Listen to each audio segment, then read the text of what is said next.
Hello everyone, you're welcome back to this channel. A big thanks to you, all my subscribers, for watching the videos. Thank you so much. If you are coming to this channel for the first time, you are warmly welcome. Don't forget to hit the subscribe button and be part of the family. Basically, what I do here is to bring information about studying, abroad, Brazil, and some other countries. So today I'm going to be talking about master's and PhD opportunity in one of the prestigious universities in Brazil, and currently the application is on.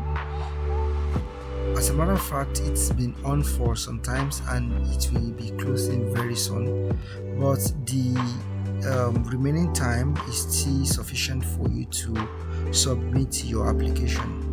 The application is seamless, it is straightforward, and in the course of this video I'm going to be taking you through, like, we're going to be doing a simulation on how to submit the application. Okay, so the school is actually Unicamp. You will recall that a while ago I did a video about Unicamp and the so many opportunities that abound in Unicamp. So today I'm doing this video about the master's and PhD opportunity in Unicamp. Big thanks to one of my brothers that is a student at Unicamp that told me about this opportunity yesterday, and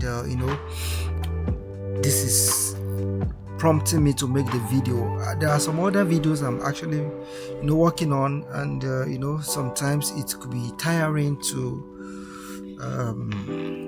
come up with so many, to put so many informations together, but because of the time bound of this one, I feel I need to pause what I'm working on, then I can quickly work on this.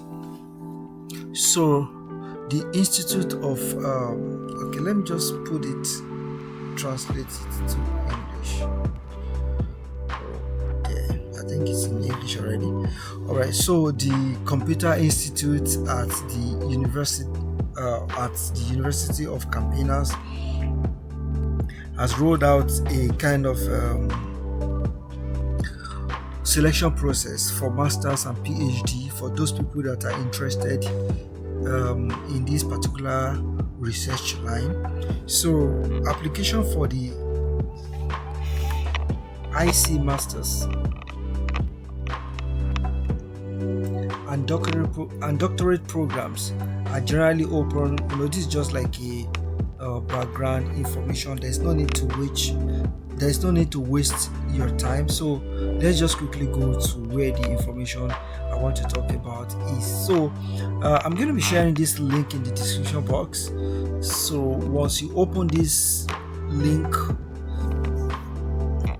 I want you to scroll down to where you will see selection process for the first semester of 2025. First semester usually starts in March or April, as you can see here. Sometimes April, sometimes May, depends on school, sometimes March. So this particular application is for the first semester in 2025. So once you scroll down here, you might decide to read some information down here about the some of the requirements for the application, but like I said, I don't want to waste your time, neither do I want to waste mine, because some of this information we're still going to see them in some other tab that will open. So you will see editors, but once you transfer it, once you translate it, it's going to be like announcement English. So just click this English. Once you click this English, it will take you to this particular page, and on this page you will see more information about the vacancy. So it says Graduate Committee CPG of the Institute of Computing of the University of Campinas publicizes the present call for selection of candidates for the graduate program in computer science for enrollment in the beginning of first semester of 2025, as approved by determination CPG IC 00324 blah blah blah blah. Okay, so Vacancy, there are 60 vacancies for master's degree in computer science and up to 30 vacancies for PhD degree in computer science.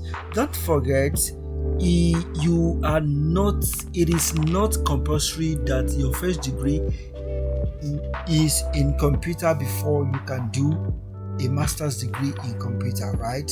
If you do a course that is related to IT, you can definitely do a master's in computer science. There are different research lines, so you're just going to look for a research line that resonates with you, then apply. Okay, so but basically this application is for computer science, and there are 60 vacancies as we can see, and 30 vacancies for PhD, 60 for masters and 30 for PhD. Now let's look at the requirement. Candidates must hold a degree in computing for computer science, computer engineering, obtained for a Brazilian education institution recognized by Ministry of Education known as MEC. In the case of degree in another area, for example, mathematics, like I told you earlier, physics, engineering, etc. So, in addition to the diploma, the candidate must present documents or justifications that show his or her knowledge in fundamental areas of computing.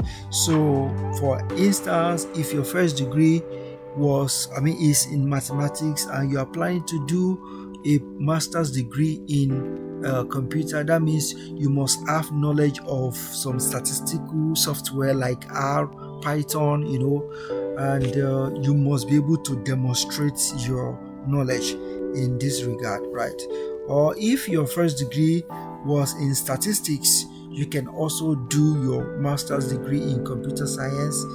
If your first degree is in bioinformatics, in fact, if your first degree is in biology, you can do master's degree in computer science. I have a friend who did the first degree was biology, not biology education. So he wanted to do bioinformatics and he did his master's in computer science.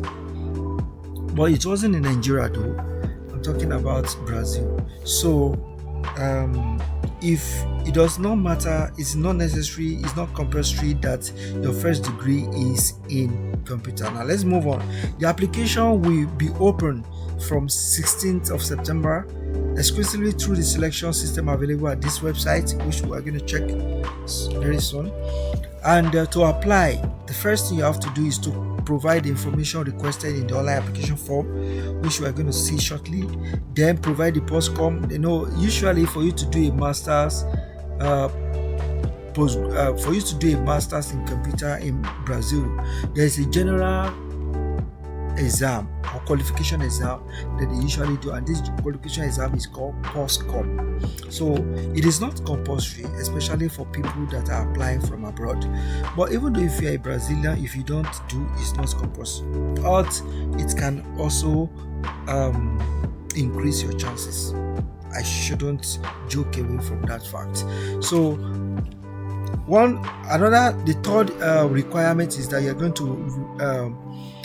going to get a recommendation letter, 3 as a matter of fact, from people that know about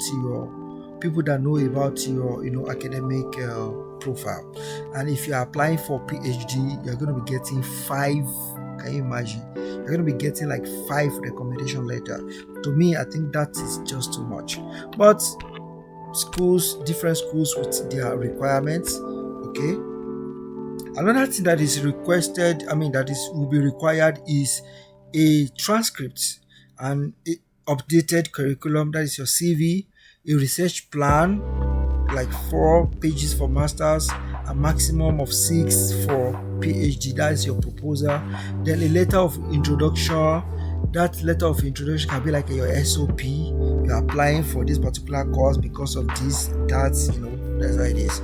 Then candidates must have sole and exclusive responsibility for the documentation and information provided at the time of registration. So this is the selection criteria. So you can take your time to look at it down here. Now, so from here, just click this link right here. This is the application. This is the link through which you are going to apply, but there's a technical, or let me just say, it is not directly. If you click this link, it's not going to take you directly to where you are going to start applying. If you click this link, it will require you to, it will request for your email. So if you click this link right now, it will bring you to this particular place. Okay, so on this particular page, it will ask you to enter your email. Now, this is my email. I entered my email. So once you enter your email and you click send, they will send you the application link via email.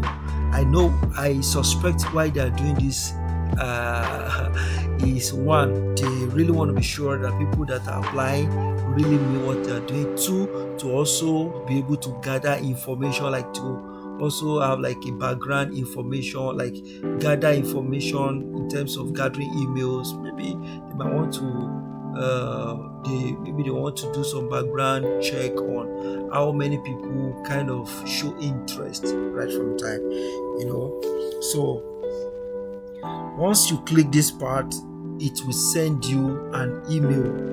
Okay, so now it has been sent an email. So the email from my box. So once you click it, it will open. So it says registration form associated with email Glow Kings Academy at gmail.com.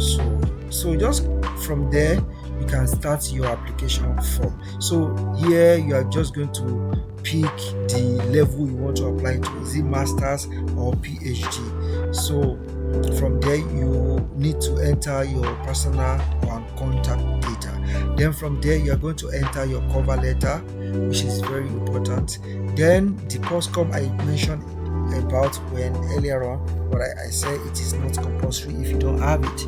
Then from there, it will take you to the academic background, where there is a need for you to enter the name of the institutions you've attended before, the city, the country, the course name, the period, and maybe the title of your thesis. Then you can also upload the certificate in PDF format. However, if you are applying for PhD, you are supposed to indicate your master's degree, and because don't forget, if you are applying for PhD, you are supposed to indicate your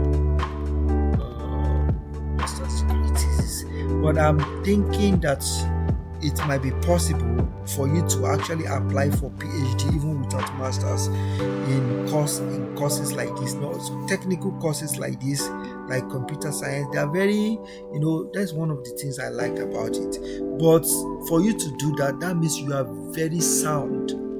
Even as a first degree holder, you are very sound. For you to migrate from BSc to PhD, I'm not sure it's possible though in Brazil, but it's very much possible, in other countries like US and some other countries where everything is just embedded. The masters and the PhD, they are just like combined together, right?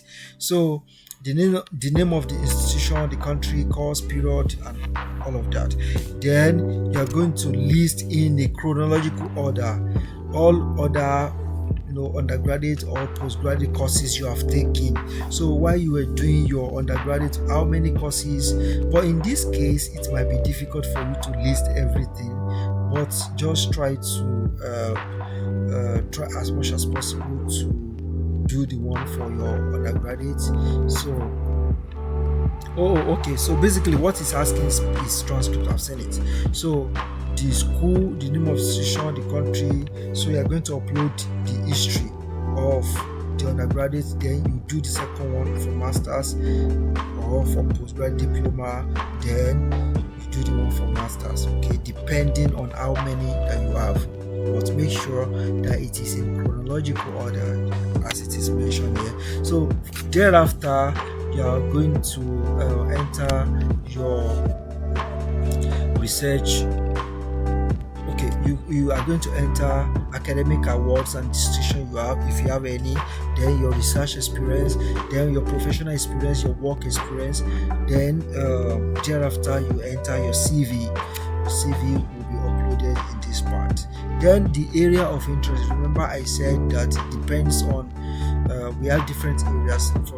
For instance, here we have information engineering, we have computer systems, we have theory of computation. So it depends on the area you want to specialize on, so make sure you specify. So they say if an IC professor has already expressed interest in mentoring you, please let us know. And this is where you are going to do that. You recall that we have talked about so many times on the need for, if you really want to make this thing to be fast, the best way is to start it with what's it called, with code email. So take for instance, you've done code email and you've secured like a spot with a particular professor. You're just going to put the name of the professor here. So if you click here, you will see the name of the faculty here, so you can just pick the name and you can proceed. Then what is your research plan? So you are supposed to submit, that is your proposal, a research plan with a maximum of 4 pages if it is masters and 6 pages if it is PhD. Don't forget, this is excluding your references or bibliography. So upload your proposal in this part. Then if there are other additional data like whatever it is that you have, or you've done some EAD, I believe we all know what is called EAD. If you have done some EAD or you have done any other thing, just let them know. And letter of recommendation. So once you get your letter of recommendation, I mean the link through which your recommender can feed the recommendation is going to be automatically sent to them. So, and it is preferable that they send it back using their institutional email. So if the person is a professor or whatever the person is working, if the person is working in an ICT company, it is preferable for the person to send back the recommendation letter using the institutional email. Okay, so enter the name of the first recommender, the second one, the third if it is master, or if you are applying for PhD, you're going to look for 5 recommenders. Okay, but if the person doesn't have institutional email, it is not compulsory. They didn't say compulsory, but they say preferably. Okay, but at least out of the 5, if you're applying for PhD, make sure that it is not all of them that doesn't have institutional email. So once you are done, just click save. And like I told you, once you enter the name, you put in their institution and their position, and you enter their institutional email, the recommendation link will be automatically sent to them. So upon filling, they will email it back, or they will mail it back. And they say it is advisable that they do that. So it is advisable that you enter institutional email in this part, because that is the email that they will use to correspond with whoever that you have chosen to be your recommender. So that's it, guys. Thank you so much, guys, for watching. If you are not interested in ICT like computer science, but if you know someone, please kindly share the information with them. One thing about Unicap is that from when I was looking, there are like 4 or 5 different scholarship bodies that this particular department has. 4 different scholarship bodies. If you are not on FAPESP, you can be on another one. If you are not on that, like 4 different types, so that they will definitely enroll you. So it is, once you are selected, just be rest assured that you will be under scholarship. And now let me bust your brain a little bit I did a little research about this. I once told you that this school is the second best in the whole of Latin America, but this particular program is the best in the whole of Brazil.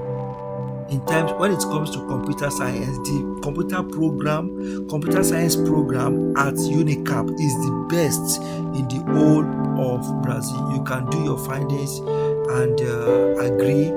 You will definitely agree with what I'm saying right now. I have my facts, and if you are selected, you can be sure that you are actually going to have a good experience doing your postgraduate study, okay, in this school. So guys, if you have any challenge, don't forget you can reach me, and I will be swift to assist as much as I can. So see you in other video. Thank you once again. If you are yet to subscribe, please don't forget to subscribe. I want you to give it a thumbs up, and I want you to share it with someone that might be of that it might benefit if it is not your line. Okay, so thank you. There are some other application, but I don't just want to bring you something that is not genuine. I don't want to use the word genuine.